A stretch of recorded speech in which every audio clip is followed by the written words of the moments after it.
কিরকম অবস্থা দেখেছো আমার? শরীর প্রচন্ড খারাপ।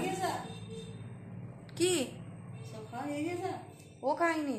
ও কোথায় রেখে দিয়ে কোথায় রেখে দিলি? বাবার কাছে নামিয়ে দিয়ে এসছে। দিদুনের কাছে দিদুন খেয়ে নেবে। ও খাবে না। কি আমি আর খাবো না, অনেক খেয়ে নেবো, এমনি পেটে ব্যথা করছে। এটা কি চন্দন? তো সকাল থেকে আমার মা কিটকা চলে দিল, আমার মেয়ে ছাড়িয়ে ছাড়িয়ে খাচ্ছে। আমার মা বলছে চন্দন নাকি, চন্দন কার মনে করেছে আমার মা। তো সেই সকালবেলায় আমি ব্লগটা শুরু করেছিলাম ট্রেন যাওয়া থেকে, কারণ হঠাৎ করে আজকে ট্রেন যাচ্ছিল।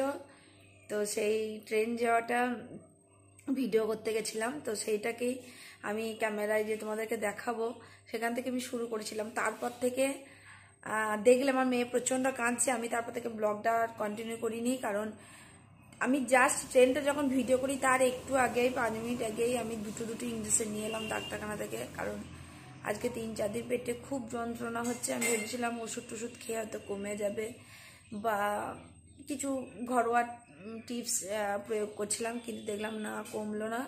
এখন চোখে মুখের অবস্থা দেখো যন্ত্রণাতে। তো আজকে বাধ্য হয়ে আমি গেলাম ইঞ্জেকশন নিতে। ইঞ্জেকশন নিয়ে এসে যখন ট্রেনটা যাচ্ছে, আমার মেয়ে তখন পড়বো বলে মানে ওকে পড়াতে আসবে, সেই জন্য স্নান টান করে ও গা মাথা মুছছিল।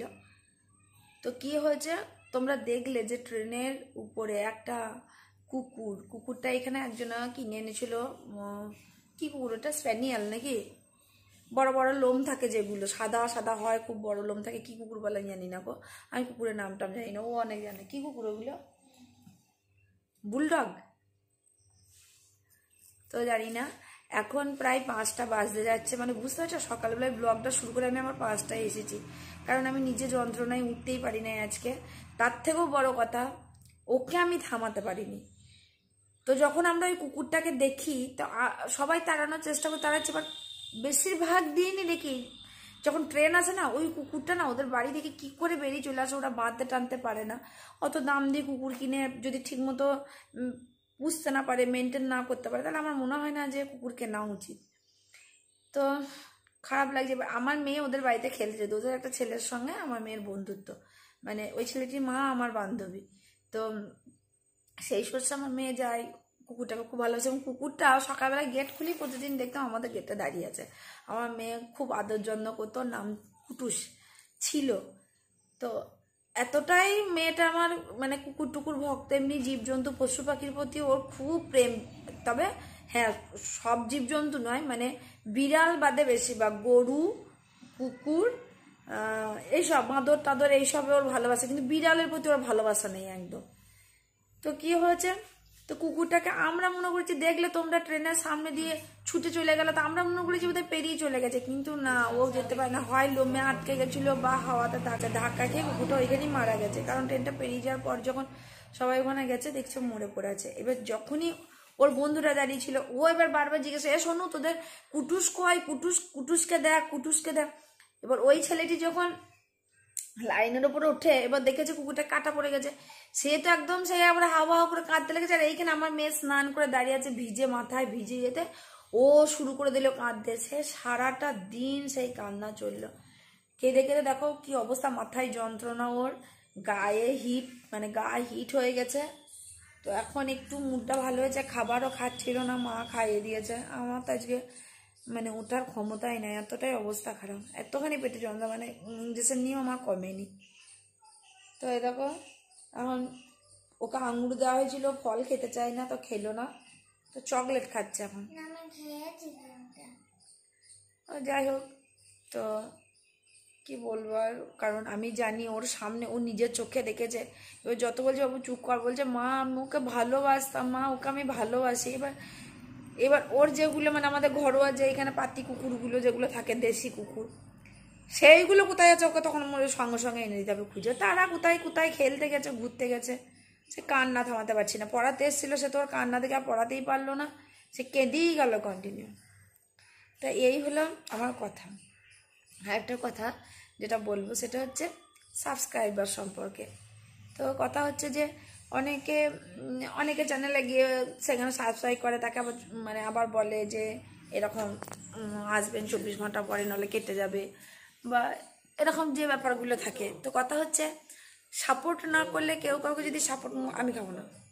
সবাই সবাইকে, যে কোনো একটা পরিবারেও যদি কিছু করতে চায় বাড়ির মধ্যে, সেখানে যদি সবার সাপোর্ট না থাকে হয় না।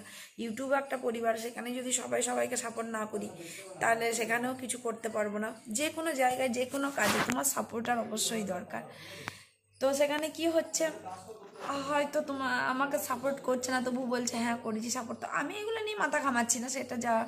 কিন্তু কথা হচ্ছে সেটা হচ্ছে যে কেউ যদি আমাকে সাপোর্ট করছো, আমি বারবার করে বলছি যে কেউ যদি আমাকে সাপোর্ট করছো, এবং সে যখন বলছে তুমি 24 ঘন্টা পর এসো, দেখো আমি সবসময় অতটা ফোনের মধ্যে থাকি না ইনভলভ। তো ইনভলভ না থাকার জন্য কি হয়, আমার অত মনে থাকে না, কারণ ভুলে যাই। 24 ঘন্টার পরে ধরো একসঙ্গে 4-5 জন যেতে বললো, কাকে যাচ্ছে আর কাকে যাচ্ছে না সেটা তো বুঝতে পারি না। তা তোমাদেরকে একটা কথা বলা, তোমরা তোমার বন্ধু, যে তোমরা এক কাজ করবে, তোমরা যে কমেন্টটাতে সাপোর্ট করার কথাটা লিখবে, সেই কমেন্টটাতেই আবার লিখবে যে টাইমটা হয়ে গেছে, তুমি এসে আমার ঘরে বন্ধু করো। তো সেই কমেন্টটার নোটিফিকেশানটা আমি পেলে আমার সুবিধা হবে যে অ্যাকচুয়ালি কে আমাকে সাপোর্ট করেছিল আর কার ঘরে আমাকে যেতে হবে, তাহলে খুব ভালো হয়। তো এবার তোমরা বুঝতে পেরেছো ব্যাপারটা। আজকে আমার নতুন করে ব্লগ করার মতো কিছুই নেই, কারণ শরীরের কন্ডিশন খুব খারাপ। মেয়ে আমার মাথাটা আরও খারাপ করে দিয়েছে। আমি নিজেও এরকম স্নান করে এখনো চুল আঁচড়াইনি, চুল মুছিনি, সিঁদুর পরিনি। ও দেখো স্নান করে কিচ্ছু করেনি। আমার মাদুর ছিঁড়ে গেছে, আমার ছাদের মাদুর খুলে বেরিয়ে যাচ্ছে। মাদুর ছাড়া আমি কি বলে ঘুমাতে পারি না, ভালো লাগে মাদুরে শুতে। ঘুমাতে পারি না, আগে ঘুমাতে পারতাম না, এখন মাদুর ছাড়া শুই, কারণ মেয়ের গায়ে দাগ পড়ে যায় প্রচুর রাত্রেবেলা মাদুরে শুলে। চলো তাহলে আজকের মতো ব্লগটা এখানেই শেষ করছি। সবাই ভালো থাকো, সুস্থ থাকো এবং বিন্দাস থাকো। সামনে পুজো আসছে। টাটা। আমি কিন্তু এমনিই ক্যামেরা করতে গেছিলাম, কিন্তু সামনে এই দেখো সাদা কুকুরটা, এই দেখো গাছের আড়ালে চলে গেল, ছুটছে ও। ট্রেনটা পিছনে চলে এসছে, অনেকক্ষণ ধরে হর্ন দিচ্ছিল কিন্তু ও শুনতে পাইনি। একটা সময় এসে এই দেখো গাছের আড়ালে এই দেখো কেটে গেল। তাই এই মর্মান্তিক দৃশ্য সত্যি দেখা যায় না, খুব কান্না পেয়েছিল দেখে।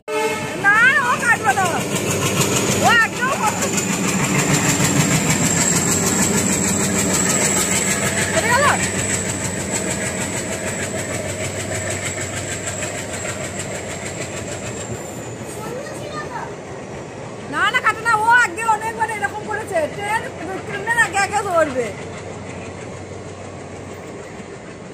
লোক দাঁড়িয়ে গেছে সব।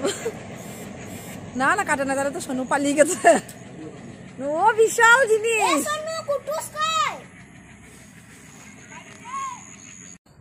এবার ঠিক আছে, হ্যাঁ দম ধরে যাবে। দেখো আমার বুল্লিকে আমার কাজ পাওয়া যে খুব কষ্ট হচ্ছে। দেখো বলে